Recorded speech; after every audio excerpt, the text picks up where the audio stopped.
여호수아 10장 36절 되겠습니다. 우리 36절로 37절까지 한 목소리로 합독해 보겠습니다. 여호수아가 또 온 이스라엘과 더불어 에글론에서 헤브론으로 올라가서 싸워 그 성읍을 점령하고 그것과 그 왕과 그 속한 성읍들과 그 중에 모든 사람을 칼날로 쳐서 하나도 남기지 아니하였으니 그 성읍들과 그 중에 모든 사람을 진멸하여 바친 것이 에글론에 행한 것과 같았더라. 아멘.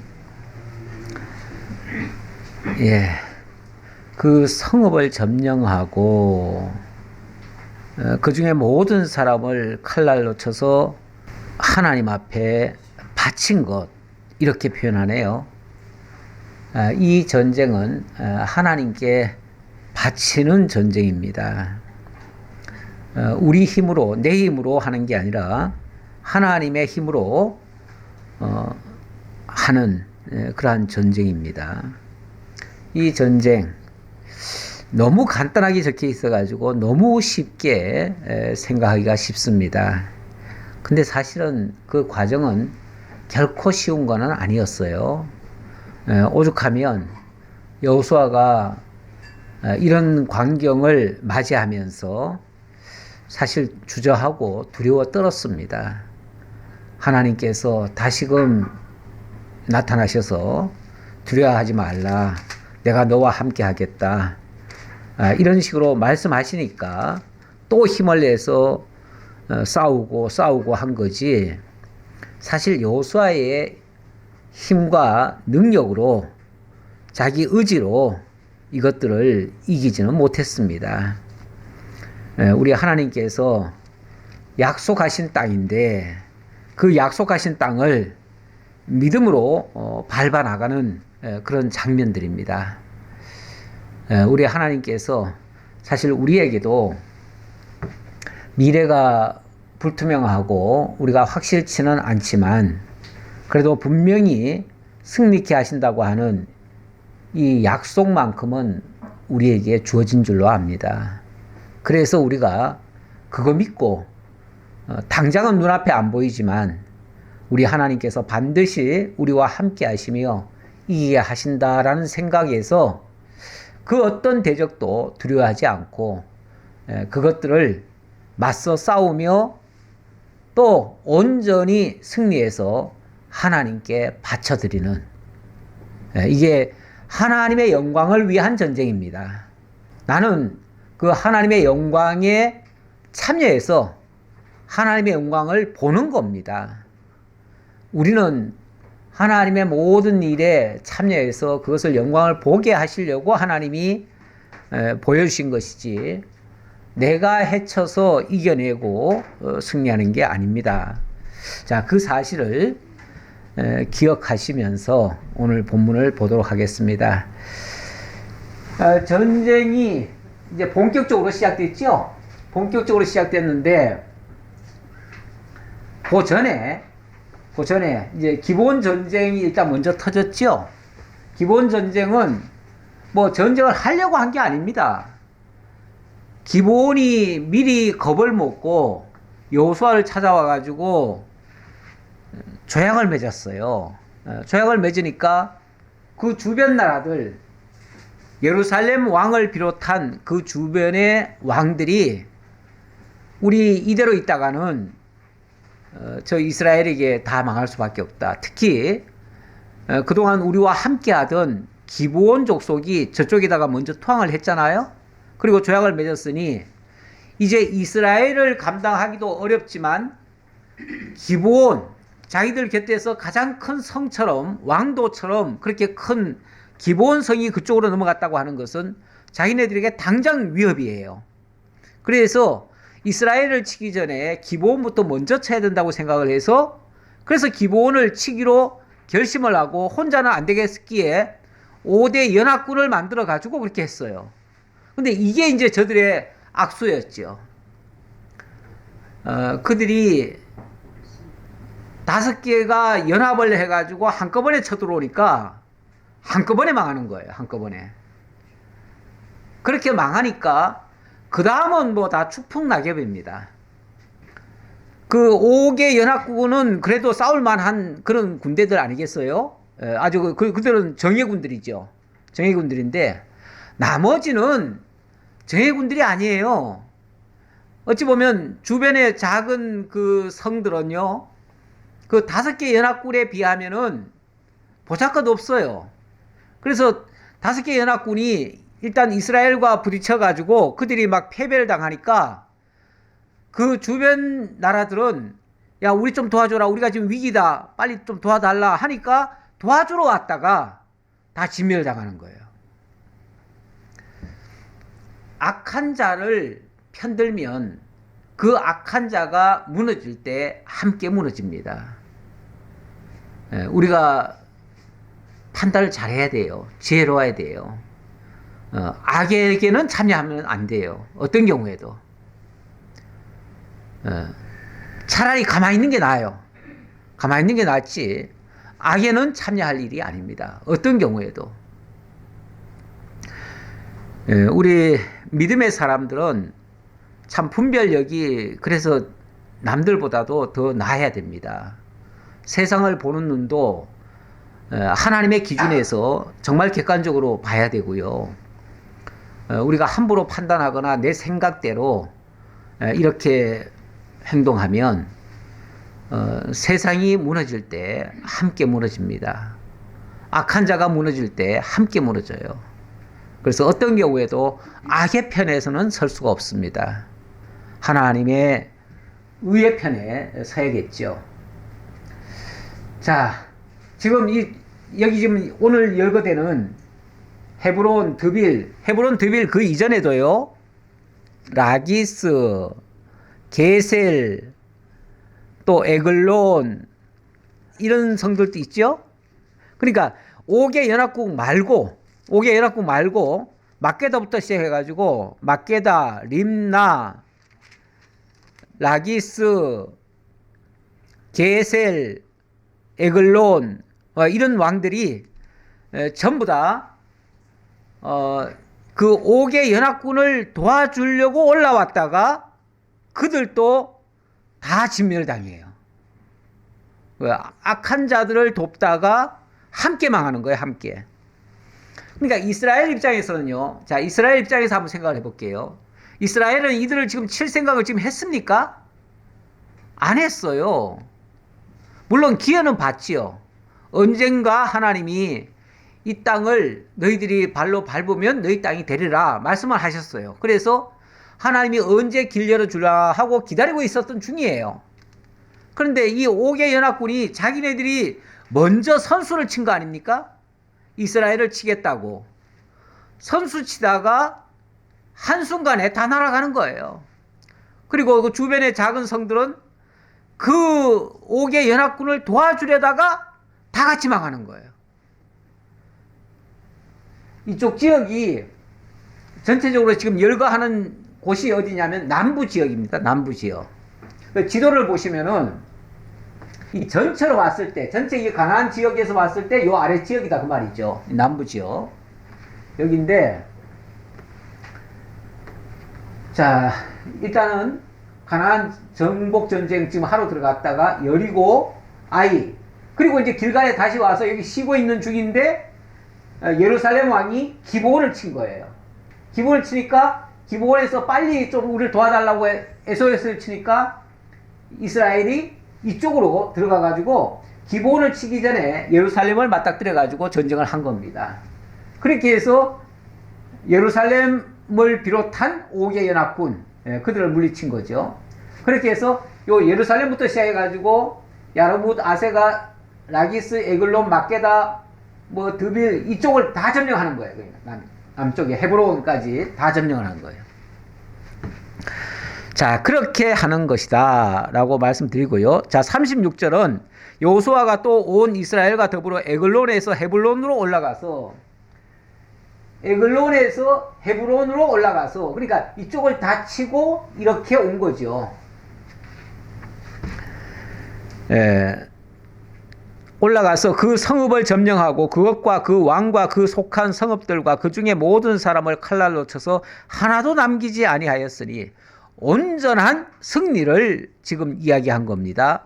그 성읍들과 그 중에 모든 사람을 진멸하여 바친 것이 에글론에 행한 것과 같았더라. 그 이전에 행한 것과 똑같았다. 그러니까 뭐 더 이상의 다른 말이 필요 없어요. 그냥 그들이 반항하면 다 지는 거예요. 여호수아가 온 이스라엘과 더불어 돌아와서 드빌에 이르러 싸워. 이번엔 드빌 여기네요. 여기서부터 점점 남쪽으로 가는 겁니다. 그 성읍과 그 왕과 그 속한 성읍들을 점령하고 칼날로 그 성읍을 쳐서 그 안에 모든 사람을 진멸하여 바치고 하나도 남기지 아니하였으니, 드빌과 그 왕에게 행한 것이 헤브론에 행한 것과 같았으며 림나와 그 왕에게 행한 것과 같았더라. 이렇게 해서 다 진멸을 했다. 자, 그래서 여기에 지금 열거된 모든 지역을 다 점령을 한 겁니다. 사실 이쪽은 블레셋 땅이기 때문에 이쪽 빼고 나면은 다 점령했다고 봐도 됩니다. 그래서 남부 지역을 다 점령했다. 40절.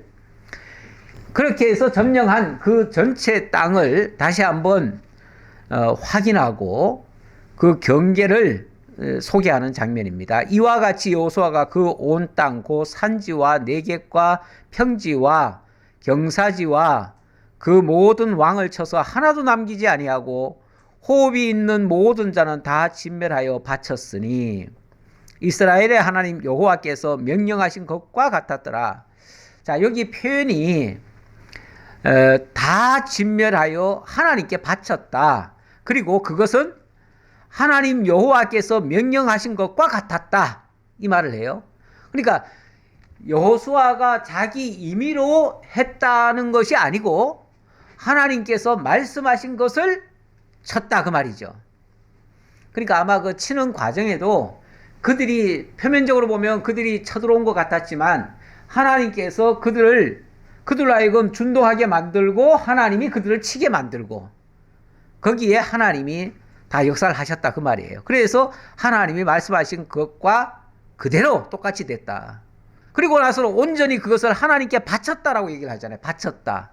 바쳤다는 말은 이건 하나님이 명하신 거고 하나님이 그렇게 하라고 해서, 그래서 하나님께 그 영광을 돌린 거예요. 만약에 자기가 임의로 결정해서 했으면은 자기가 그 영광을 취하겠죠.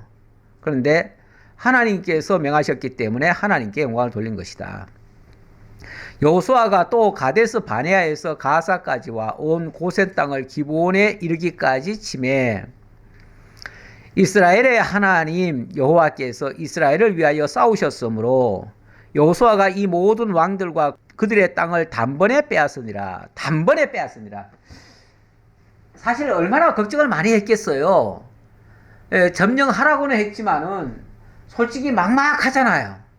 그렇죠? 이스라엘이 무슨 뭐 군대가 그렇게 대단히 좋은 군대가 아닙니다. 그런데 여기 지금 가데스 바네아부터 시작해서 그렇게 했다 그러죠?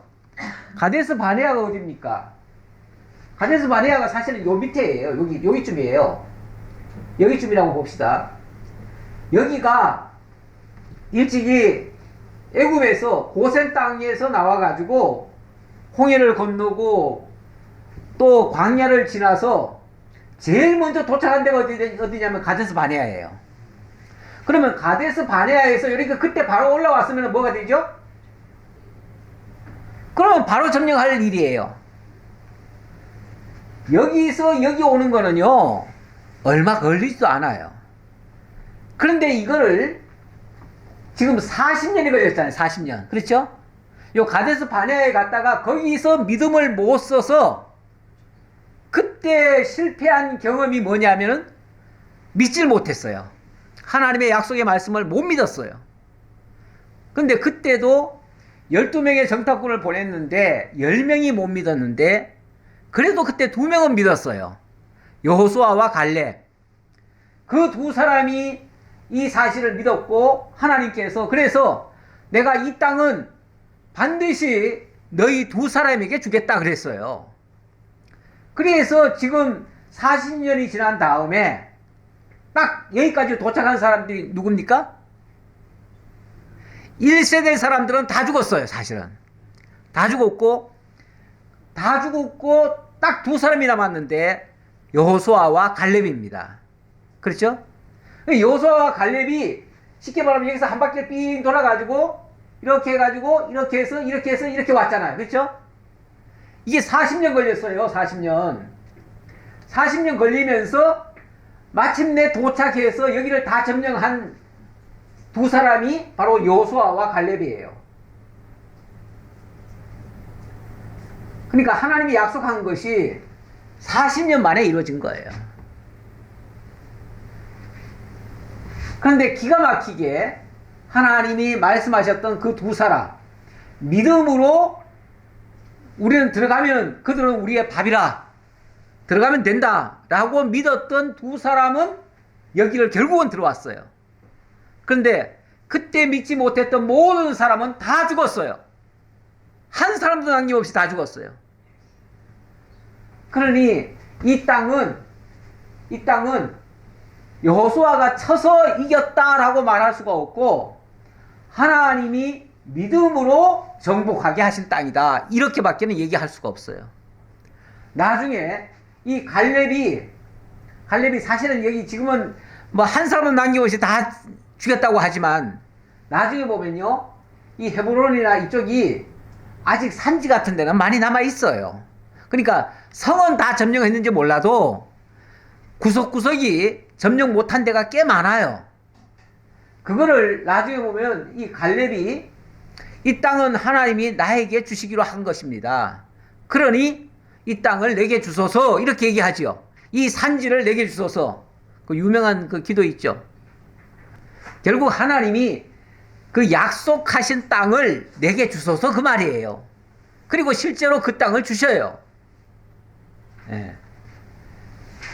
그래서 하나님의 약속대로 된 것이다, 이 말을 강조해 드리고요.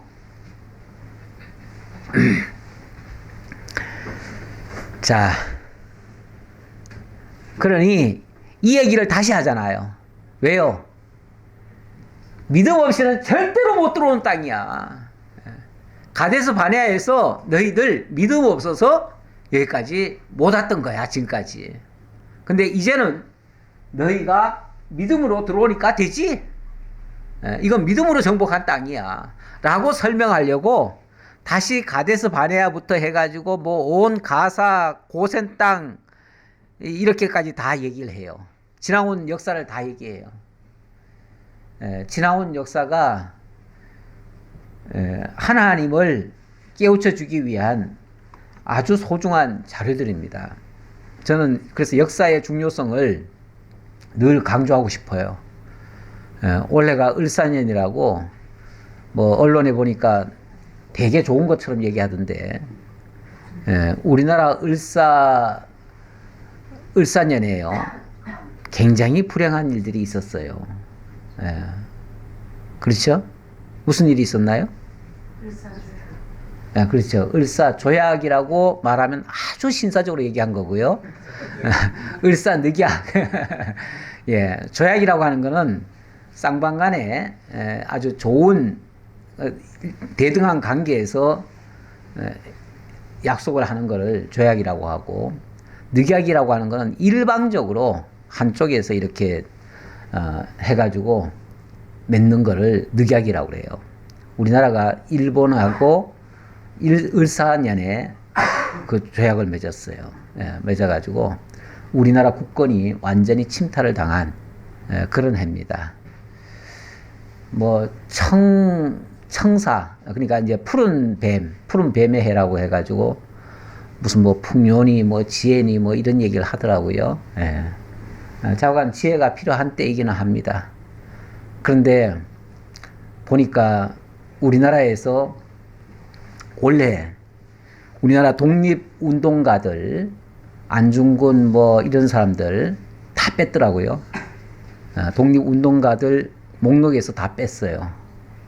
그리고 그동안 친일파였던 몇 사람이 독립운동가로 올라왔어요. 예. 우리 2025년도에 독립운동가는 빠져나가고 친일파들이 다시 독립운동가에 선정을 했더라고요. 예, 작년부터 독립기념관장이 그렇게 이제 그런 사람이 올라오고 이러더니 역사가 바뀌기 시작하는 거예요. 이게 작은 데서부터 이게 뭐가 작은 구멍에서부터 점점 넓어지는 겁니다. 역사를 바꾸려고 하는 시도 굉장히 위험한 겁니다. 예, 을사년에 그런 시도가 제1차 을사년에도 그런 일이 있었고 그때는 늑약이 일어났고 제2차 을사년에는 한일 보호 협정이 맺어졌어요. 그것도 굉장히 사실은 좋지 않은 겁니다. 그런데 우리나라가 전후에 하도 급해가지고 일본한테라도 도움을 좀 얻으려고 그때도 그냥 우리가 고개 숙이고 조약을 맺어줬어요. 그것 때문에 지금도 우리가 마치 약점이 잡힌 것처럼 이래가지고 일본한테 할 말을 못하고 살아요. 지금도 그래요. 그런데 또 그럴 우려가 보여요. 예. 그래서 저는 이 역사학자들 중에서 친일파 세력들이 지금 많이 장악을 하고 있어서 그게 굉장히 두려워요. 솔직히. 두려운데 어쨌든 역사는 좋은 역사든 나쁜 역사든 생생하게 살려놔야 됩니다. 나쁜 것도 잊지 말아야 돼요. 나쁜 거라고 해서 이건 나쁜 거니까 아예 이건 몰라도 돼. 이런 건 없애버려야 돼. 없애면은 또 그쪽으로 우리가 말려 들어갑니다. 역사는 나쁜 것도 기억을 하고 있어야 돼요. 그래야 두 번, 세 번 속지는 않는 겁니다. 힘이 없을 때 한 번, 두 번은 속을 수 있어요. 힘이 없을 때는 그럴 수 있습니다. 그러나 우리도 어느 정도 이제 정신을 차리고 나면 두 번 다시는 속으면 안 돼요. 그래서 올 을사년이 어떤 면에서 상당한 위기가 있는 해다. 물론 목회자의 입에서 긍정적으로 좋은 것만 얘기하면 좋겠죠. 그러나 경계를 하지 않으면 항상 담을 치지 않고 뭔가를 계속 일만 하면은 적이 그냥 쳐들어와요. 그렇기 때문에 둘 다 해야 되는 겁니다. 40절 했나요? 했고 42절 자 이렇게 된 것의 원인 그러니까 이렇게 승리할 수 있었던 비결은 어디 있었는가? 이스라엘의 하나님 여호와께서 이스라엘을 위하여 싸우셨으므로 여호수아가 이 모든 왕들과 그들의 땅을 단번에 빼앗으니라. 이게 여호수아의 순수한 자기 능력이나 자기 힘이 아니고 여호와께서 이스라엘을 위하여 싸우셨기 때문에 이렇게 할 수 있었다 그 말이에요. 그러니까 하나님이 함께 하시고 하나님이 하시는 것을 믿고 나아가면 그 영광에 같이 참여하는 것이다. 이렇게 볼 수 있습니다. 43절 여호수아가 온 이스라엘과 더불어 길갈 진영으로 돌아왔더라. 아까 모습처럼 이렇게 여기까지 다 승리하고 나서 다시 길갈로 왔다. 항상 요 길갈이라고 하는 데가 뭡니까? 여기가 쉽게 말하면 본부예요. 본부. 무슨 본부요? 지금은 성막이 여기 있어요. 하나님의 말씀이 여기서부터 나와요. 어떤 경우에도 우리가 승리를 하면요. 승리했을 때도 조심해야 됩니다. 왜냐하면 승리에 도취될 수가 있어요. 도취되면 승리까지는 잘 왔는데 믿음으로 왔는데 어느 순간에 해이해져 버려요. 그럴 때에 다시금 원점으로 돌아오는 게 매우 소중해요. 저는 이것도 굉장히 필요하다고 봅니다. 우리 믿음의 사람들이 특히 우리 목사님들이 굉장히 훌륭하신 목사님들이 많잖아요. 그분들이 성공을 하셨고 나름대로 목회를 아주 잘 하셨어요. 근데 말년이 되게 안 좋은 경우가 있어요. 왜 그러냐면 뭐 그동안 정말 성공할 때까지는 하나님의 은혜로 전적 하나님 의지하면서 왔겠죠. 그런데 승리한 다음에 어느 정도 성공을 맛본 다음에 그때는 자기가 한 것이라고 착각을 해요. 그리고 그 다음부터는 아 이렇게 해서 내가 되더라. 내가 이렇게 하면 된다. 라고 그때부터는 자기 능력을 선포하기 시작해요. 그리고 하면 된다. 이렇게 해라. 나도 이렇게 해서 됐다. 자기 능력을 과시하기 시작해요. 그러면 어느 순간부터는 더 이상 하나님의 역사가 없어집니다. 하나님이 함께하지 않습니다. 하나님은 자기를 내려놓고 하나님을 의지하는 자에게 하나님이 함께 하시는 것이지 자기가 하겠다는데 뭘 하나님이 하시겠어요. 자기가 하겠다고 하면 하나님이 하실 일이 없어요. 그래? 그럼 네가 알아서 해봐. 그리고 하나님이 내버려 두시죠. 그때부터 이제 망조로 가는 거예요. 그래서 성공하신 목회자들이 마지막에 말년이 되게 안 좋은 경우를 저는 여러 번 봤어요. 그래서 끝까지 다 됐다, 다 이르렀다, 다 했다 그런 소리 하면 안 돼요. 섰다고 하는 자는 넘어질까 조심하라. 사도 바울이 그래서 끝까지 표대를 향해서 진력을 다하면서 가는 것이지 이 정도면 됐다 하는 순간 이미 끝난 겁니다. 그 사람은 끝난 거예요. 이 정도면 다 된 것은 없습니다. 끝날 때까지는 끝난 게 아니에요. 정말 주님 부르시는 그날까지 우리는 최선을 다해서 가야 되는 겁니다.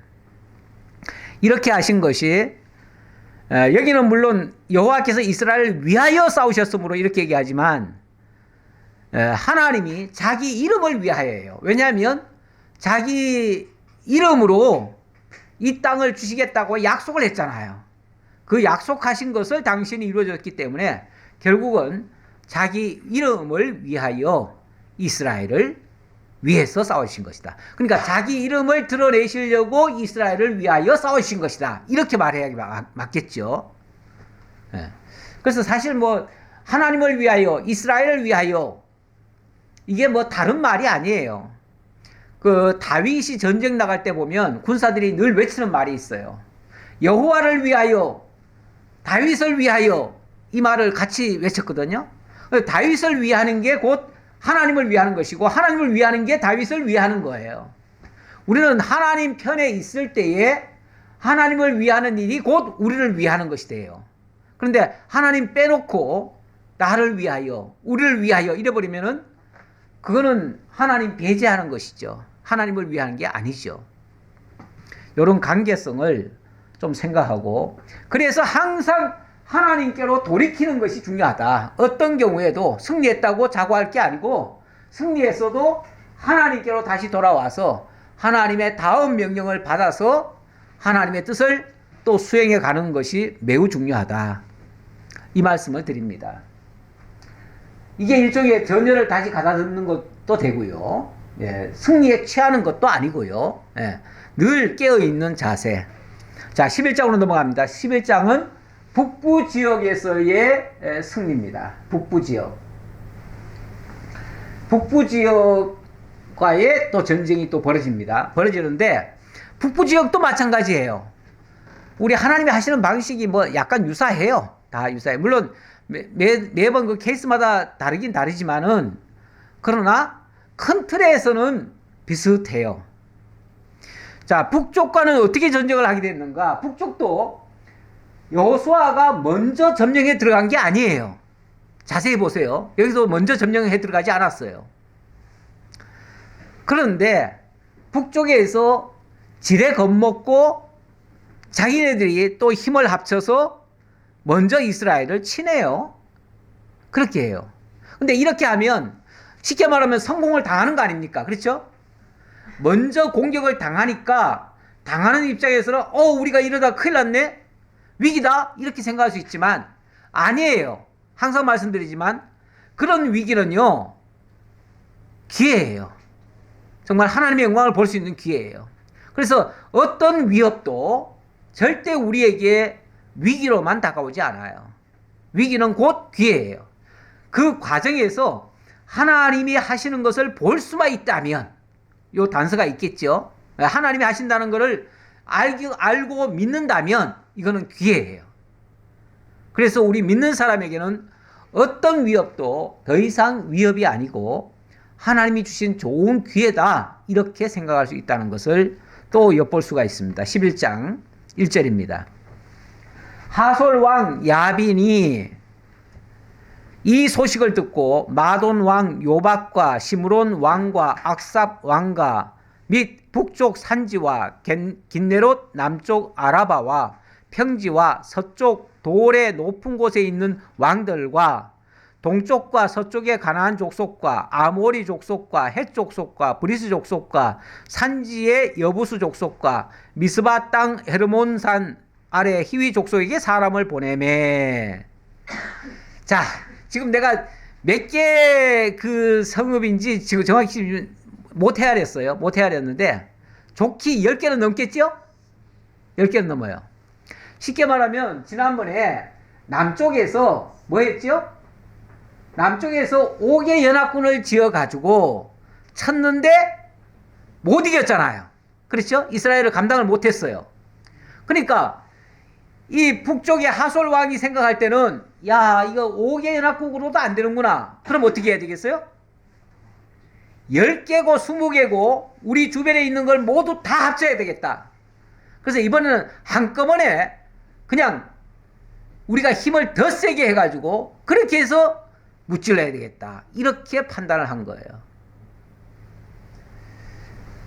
지금 근본 원인이 어디에 있는지를 지금 모르고 있는 중이에요. 그렇죠?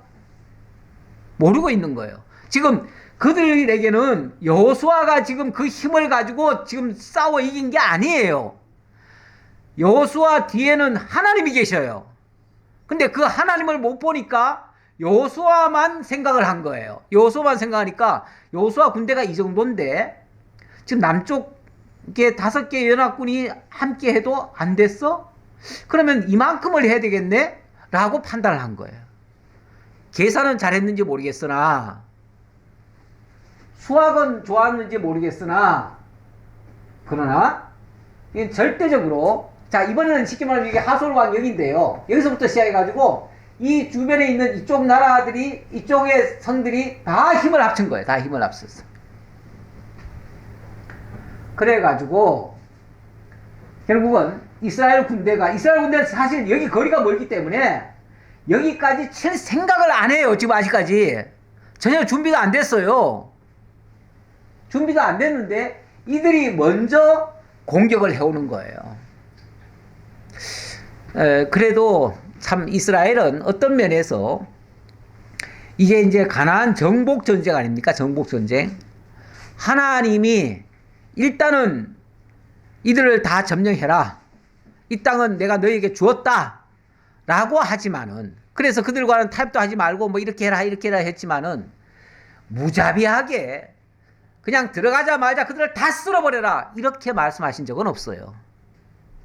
오히려 명분 삼아서라도 어떻게 하시냐면, 일단은 적을 점령에 들어갈 때는 먼저 그들에게 평화를 선언하라. 쉽게 말하면 그 말은 뭐냐면 항복해라, 이 말이에요. 항복해라. 항복하면 너희들 살려줄 수 있다. 그리고 만약에 항복하지 않는다면 하나님이 주신 땅이기 때문에 우리는 치러 갈 수밖에 없다. 어찌 보면 미리 포고를 하는 거예요. 포고를. 예. 우리 복음을 전파할 때도 그런 표현을 해요. 그런 표현을 하는데, 어쨌든 일방적으로 무자비하게 짓밟아라, 이런 뜻은 아니에요. 절대. 여러 군데에서 그 장면이 나옵니다. 하나님 먼저 평화를 선언하라, 이런 말씀.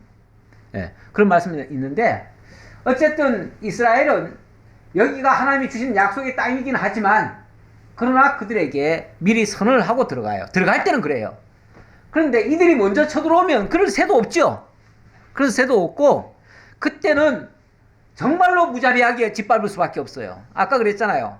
뭐 한 사람도 남김없이 그 앞에 닥치는 사람들은 다 쳐 죽였어요.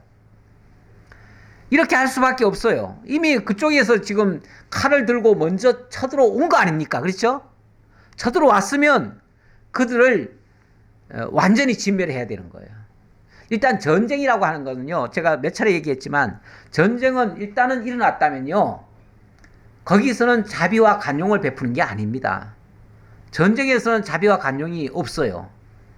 왜냐하면 그쪽을 죽이지 않으면 내가 죽어요. 전쟁은 이미 서로 칼로 부딪히고 있는 중이에요. 그래서 무조건 적을 이겨야만 되는 겁니다. 전쟁은 이건 피할 수가 없는 거예요. 여기서는 신사적으로 뭐 협정해서 할 수 있는 게 아니에요. 전쟁하기 전에는 그게 가능해요. 그러나 전쟁이 붙었다 그러면은 무자비할 필요가 있어요. 예, 이런 이제 원리를 모르고 가끔 보면은 어떻게 하나님이 사랑의 하나님이라고 하면서 어떻게 저렇게 남의 땅에 들어가 가지고 무자비하게 다 학살을 할 수가 있느냐, 그렇게 명령할 수가 있느냐, 이렇게 말씀하신 분들이 가끔 있어서 제가 이 말씀을 드렸습니다. 예. 자, 이들이 엄청 많았대요. 얼마나 많았는지 4절에 보니까 그들이 그 모든 군대를 거느리고 나왔으니 백성이 많아 해변에 수많은 모래 같고 말과 병거도 심히 많았으며 이 왕들이 모두 모여 나와서 이스라엘과 싸우려고 메론 물가에 함께 진쳤더라. 쉽게 말하면 메론 물가에, 그러니까 쉽게 말하면 이제 강을 두고 진을 다 짜버린 거예요. 이제 강만 넘으면 이제 이스라엘을 치려고 하는 거예요. 예. 여기에서 이스라엘은 또 한 번 위기를 느끼죠. 사실 이런 일을 당하면서 위기 안 느끼는 것도 이상하죠. 위기를 느끼는 게 정상이죠. 6절입니다. 여호와께서 요수아에게 이르시되 그들로 말미암아 두려워하지 말라. 내일 이맘때에 내가 그들을 이스라엘 앞에 넘겨주어 몰살시키리니 너는 그들의 말 뒷발에 힘줄을 끊고 그들의 병거를 불사르라 하시니라. 자, 군대도 많고요, 병거도 많대요. 병거도. 예. 병거, 말 이런 것들이 얼마나 많은지. 그러니까 남쪽보다는 훨씬 더 강력했던 것 같아요. 아무래도 이 남쪽은요, 아랫지역이 사막지대라서 어찌 보면 외적의 침입을 덜 받았어서 그만큼 대비를 덜 했을 수 있고요. 이 북쪽은 굉장히 강한 나라들이 또 주변에 또 있습니다. 그래서 아마 늘 그 대비 태세가 강했던 것 같아요. 그러다 보니까 무기도 많이 모았고요. 이런 자들이 이제 전쟁하고 얼마 안 있었는데 북쪽에서 다시 이번에는 어느 몇 개의 연합군이 아니잖아요. 뭐 아마 정확히는 몰라도 한 20개 연합군은 될 수도 있어요. 좌우간 주변에 있는 모든 나라가 전부 다 합세를 한 거예요. 전부 다. 그러니까 여호수아가 또 걱정이 되지요. 왜 안 두렵겠어요?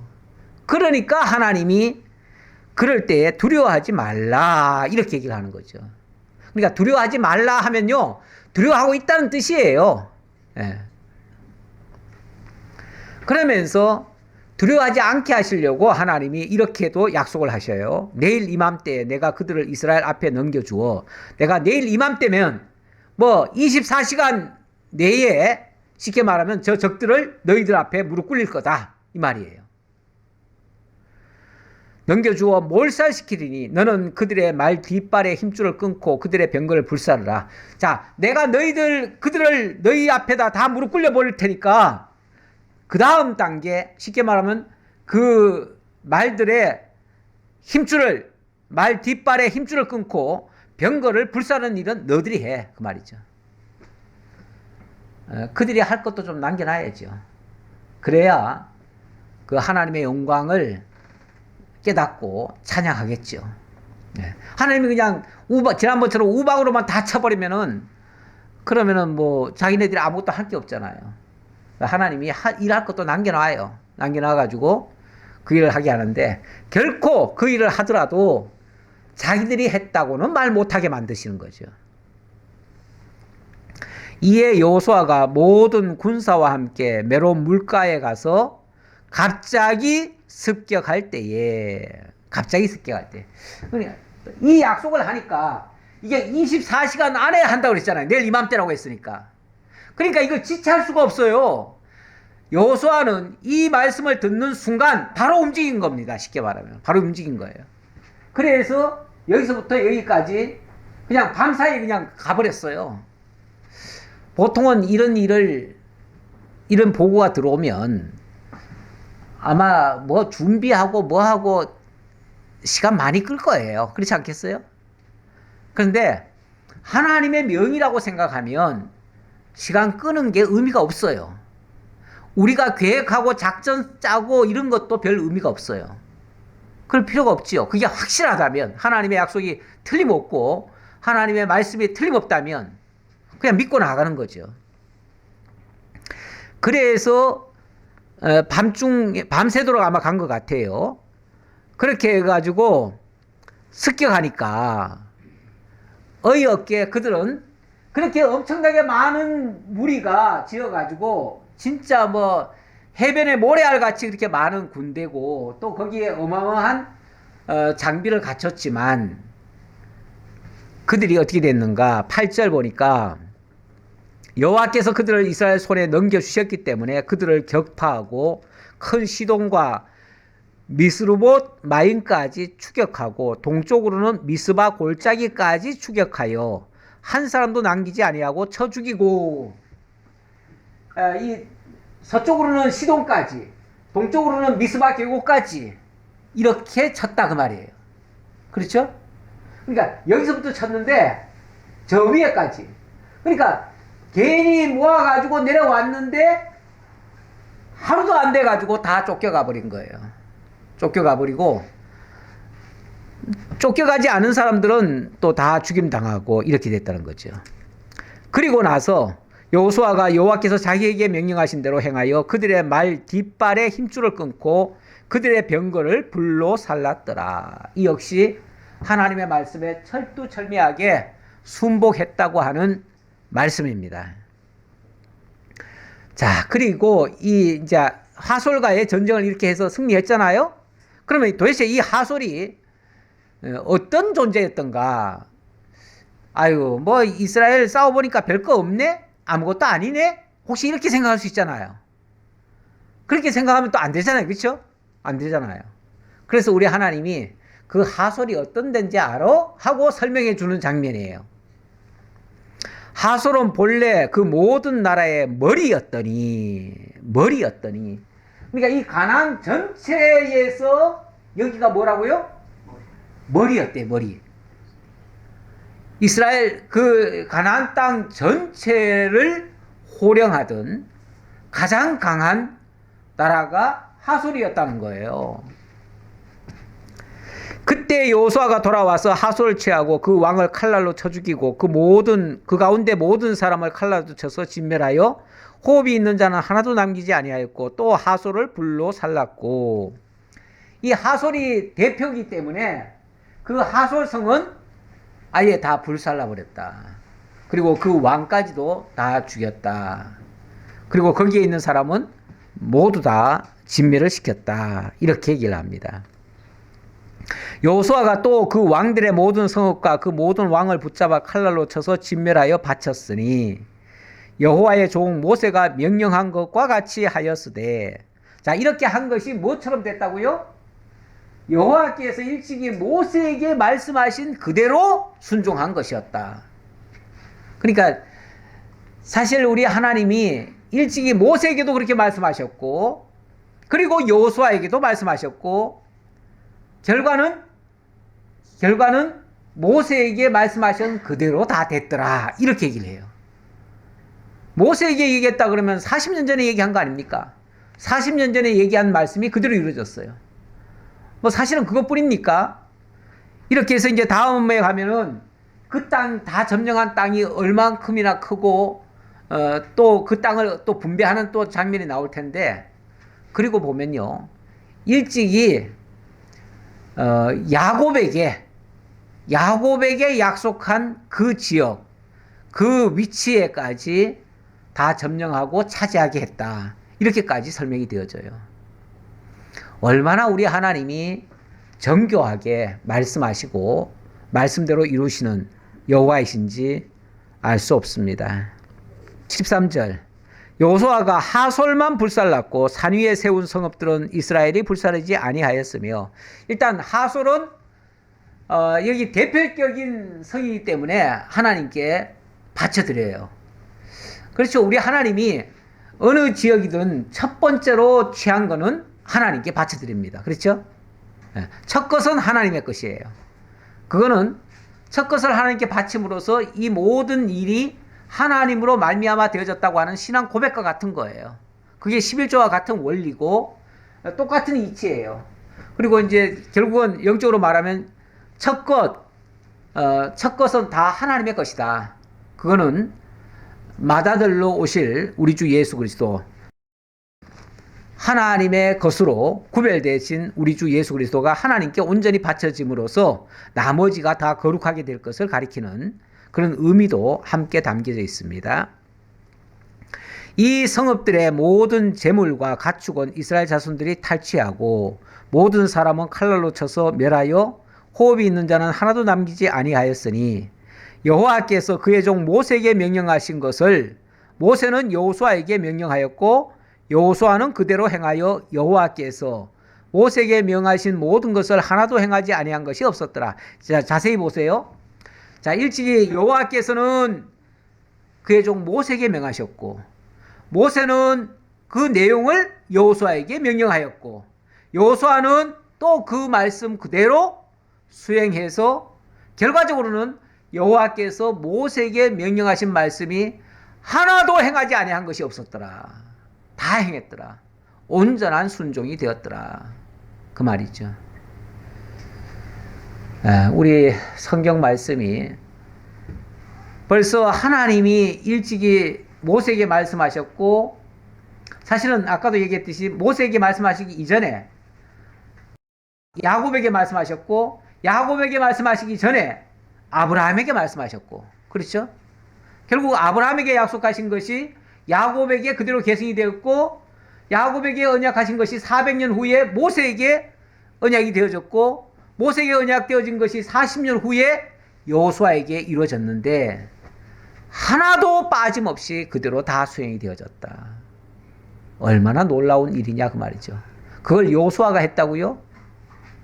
하나님이 여호수아를 통해서 당신의 말씀을 이루신 것입니다. 우리 하나님 이렇게 말씀대로 이루시는 전능하신 하나님이십니다. 이렇게 해서 여호수아는 온전한 순종을 통해서 하나님께 영광을 돌리는 이런 모습을 보여줬는데, 이 여호수아의 이 순종의 모습이 장차 대장 되시는 우리 주 예수 그리스도께서 죄의 권세를 쳐서 멸하시고 온 세상을 다스릴 것에 대한 예표로서의 모형과 그림자가 되겠습니다. 그래서 요한계시록 11장 15절에 보면 세상 나라가 우리 주와 그 그리스도의 나라가 되어 그가 세세토록 왕노릇 하시리로다 라고 찬양을 했는데요. 그 찬양하신 대로 하나님이 여호수아를 통해서 그렇게 승리하게 하시더라. 이 말씀까지 드리고 오늘 말씀 마치겠습니다. 기도하겠습니다. 감사합니다. 하나님이 약속하신 대로 어김없이 여호수아를 통해서 다 이루어졌습니다. 여호수아는 곧 예표의 사람이라고 했습니다. 우리 주 예수 그리스도 참 목자장 되시고 참 군대 대장 되시는 우리 주 예수 그리스도께서 죄악된 세상을 멸하시고 그리고 그리스도의 나라를 세우셔서 온전히 다스려 주실 것을 가르쳐 주기 위한 예표적 인물로 여호수아를 들어서 하나님의 모든 언약을 이루어 주신 것 너무나 감사합니다. 이처럼 하나님이 약속하시고 약속대로 이루시는 여호와이심을 오늘 우리가 굳게 믿고 그분만을 경외하며 힘차게 살아가는 저희 모두가 되게 하옵소서. 감사드리옵고 예수님의 이름으로 기도하옵나이다. 아멘.